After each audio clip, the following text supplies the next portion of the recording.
Hi guys and welcome back to my channel VVS Vlogs. I am Vinny Vetsing and I make videos related to beauty, fashion, travel, lifestyle and many more other things. So before this video starts, please do take out a minute and subscribe to my channel.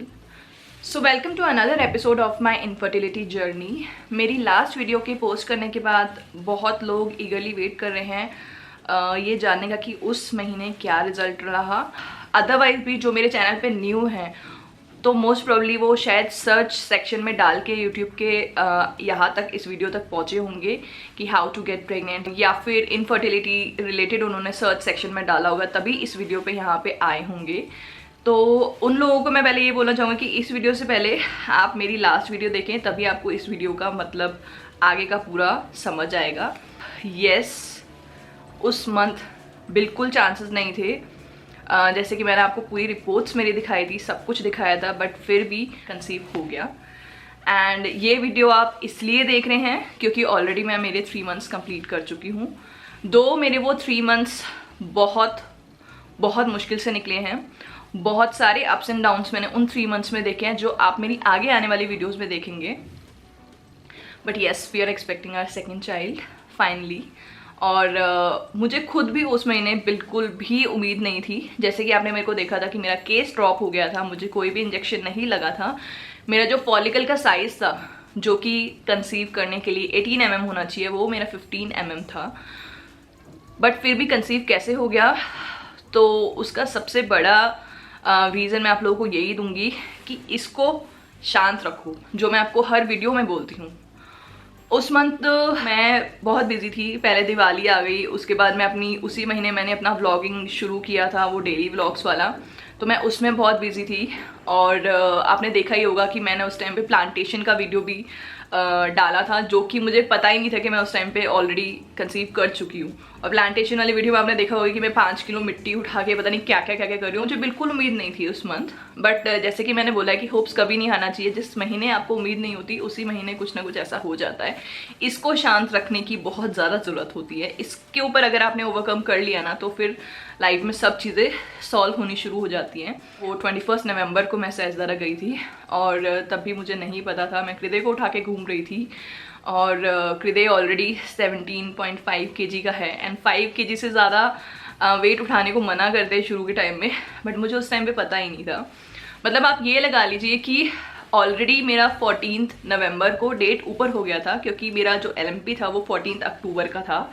But मैंने 2 बार test किया था. एक बार 14th को ही किया था और एक बार मैंने 3-4 डेज़ के बाद किया था 18th को. बट मेरे दोनों टेस्ट नेगेटिव थे. वो मेरे साथ पिछले महीने भी हो चुका था, इसलिए तब भी मेरी होप्स जनरेट नहीं हुई थी. तो फिर फाइनली जो उसी वीक का वीकेंड था उसमें मैं अपनी गायनेक के पास वापस गई थी.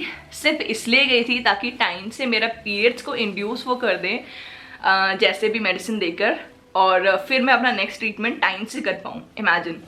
बट थैंकफुली उन्होंने मुझे ये एडवाइस दी कि अभी इतना टाइम नहीं हुआ है, सिर्फ 1 हफ्ता ही ऊपर हुआ है, तो हम इतना जल्दी पीरियड्स को इंड्यूस नहीं करते हैं. अभी you wait for next 15 days. And 15 days तक देखो, अगर आ जाते हैं अपने आप पीरियड्स तो ठीक है, अगर नहीं आते हैं तो then we'll induce your periods so that we can continue with the treatment. उन्होंने यही बोला कि नेक्स्ट हर 4 डेज में आप टेस्ट जरूर करते रहना. I came home and I was like कि पता है इस महीने होना ही नहीं है, तो मैंने तब भी चेक नहीं किया. फिर और मुझे कोई भी सिम्टम नहीं आया था. हृदय के टाइम मुझे बहुत सारे सिम्टम्स ऑलरेडी आ गए थे. मतलब मेरे को बहुत ज़्यादा स्मेल से दिक्कत हो रही थी, चिकन की स्मेल से दिक्कत हो रही थी जो मेरे डॉग्स खाते थे, रोटी की स्मेल से दिक्कत, वो सब चीज़ें स्टार्ट हो गई थी हृदय के टाइम. इस पर मेरे को कुछ भी ऐसा नहीं हो रहा था, तो मुझे बिल्कुल ही कुछ उम्मीद नहीं थी. बट अगेन जिस दिन मैं सहजदारा से घूम के आई थी उसके नेक्स्ट डे मैंने चेक किया तो इट केम पॉजिटिव. मैं प्रिपेयर्ड नहीं थी तो मैंने इसलिए कैमराज भी सेट नहीं किए. अदरवाइज मैं पिछले 4-5 महीने से कैमरा सेट करी थी, बट उस महीने बिल्कुल चांस नहीं थे तो मैंने कोई कैमरा नहीं लगाया था. तो it came positive. But the thing is कि जो मेरी सेकेंड लाइन थी वो बहुत फेंट थी. बहुत मतलब बहुत ज़्यादा फेंट थी. इसके बारे में हम आगे की वीडियो में बात करेंगे. वैसे मैंने 2 बार कंफर्म किया था. मैं दूसरी स्ट्रिप भी लेके आई थी एंड दूसरी स्ट्रिप में भी अगेन और भी ज़्यादा फेंट लाइन आया था क्योंकि जो फर्स्ट मैंने चेक किया था वो मॉर्निंग का पी था तो उसमें थोड़ा सा फेंट लाइन, थोड़ा डार्क था. बट जो मैंने सेकंड चेक किया वो भी, उसमें भी फेंट लाइन आ गया था, but it was very very light, almost negligible था. सो नेक्स्ट डे ट्यूसडे था, तो मैं डॉक्टर के पास गई, मेरी ऑलरेडी अपॉइंटमेंट थी डॉक्टर के पास। तो doctor was also shocked and very happy. तो उन्होंने बहुत सारे ब्लड टेस्ट मेरे को लिख के दिए कि ये सब ब्लड टेस्ट आप करा लो एंड कमिंग फ्राइडे आप अल्ट्रासाउंड कराओ। तो ऑलरेडी 22 को मेरा 5th वीक भी कंप्लीट हो चुका था। जब फ्राइडे को मुझे जाना था तब मेरा ऑलरेडी 6th वीक लगने वाला था। तो it is okay for ultrasound, मतलब कई बार 6th वीक, जैसे हृदय के टाइम था 6th वीक में उसकी हार्ट बीट आ गई थी। एंड जो फ्राइडे वाली जर्नी है वो मैं आपको आगे बताऊंगी, क्योंकि वहाँ पे ट्विस्ट आ जाता है। And it was the most difficult time, difficult phase of my life, and I really want all your best wishes, क्योंकि मुझे बहुत ज़्यादा ज़रूरत है उसकी। 28 अक्टूबर को मेरी लास्ट फॉलिकुलर मॉनिटरिंग हुई थी। उस दिन मेरा डे 15 था और 15 mm साइज था मेरा, जो फॉलिकल का साइज था।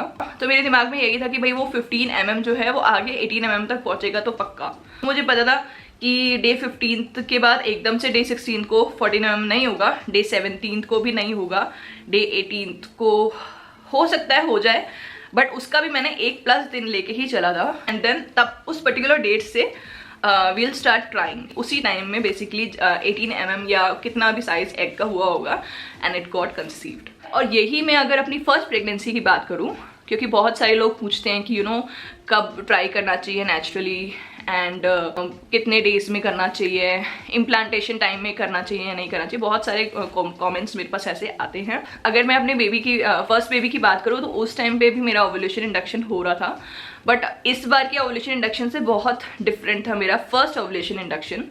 उसमें मुझे क्लोमिफेन से दिया गया था एंड जैसे ही मेरा क्लोमिफेन स्टॉप हुआ था डे 7 को या 6 को, तब से मुझे एग साइज को बड़ा करने के लिए भी इंजेक्शंस लगते थे। वो 3 दिन तक मुझे इंजेक्शन लगते थे। जैसे मेरा अभी एग साइज बहुत कम था ना, तो इंजेक्शंस लग सकते थे, बट थिंग इज कि मेरी फॉलिकुलर मॉनिटरिंग जो है थोड़ा लेट स्टार्ट हुई, तो वो इंजेक्शन तब लगने का टाइम बचा नहीं था। तो हृदय के टाइम मुझे टाइम से वो 3 इंजेक्शंस लगे थे, तो मेरा एग साइज को बड़ा कर दिया गया था डे 12 तक। एंड डे 12 को ही मेरे को एक और इंजेक्शन लगाया गया था, HCG इंजेक्शन बोलते हैं, जिसमें एग को रैप्चर किया जाता है। जब एग को रैप्चर कर दिया जाता है उसके नेक्स्ट 48 to 72 आवर्स तक आपको बोला जाता है कि उन 3 डेज में ही यू हैव टू ट्राई, उसी टाइम पे ही आपको कंसीव होगा। हृदय के टाइम हमें उस टाइम पे बोला गया था, वो पर्टिकुलर टाइम दिया गया था कि इस 3 दिन में ही ऐसे ऐसे हो सकता है। तो इस बार मेरा ऐसा कुछ नहीं था। डे 15 तक मेरा साइज ही एग का उतना नहीं हुआ था। जब मेरे को लगा कि 18 mm शायद हो सकता है, तो हमने तब से ट्राई करना शुरू किया था and it got conceive somehow. मैं दोनों अपने प्रेगनेंसीज को कंपेयर करके आपको बता रही हूँ। जो भी ट्राई कर रहे हैं तो ये ऑप्शंस हो सकते हैं आपके पास। एंड और भी कोई पर्सनल आपके कमेंट्स है तो you can drop the comment down. इस वीडियो को यहीं पे एंड करना चाहूँगी और please subscribe to my channel and press the bell icon so that you can be updated and आपको नोटिफिकेशंस मिलते रहेंगे। एंड आई रियली होप कि आपको ये वीडियो पसंद आई हो और जिनके काम की ये वीडियो है उनको भी थोड़ा सा कुछ इस वीडियो से हेल्प मिले और थोड़ा सा उनका दिमाग कूल हो।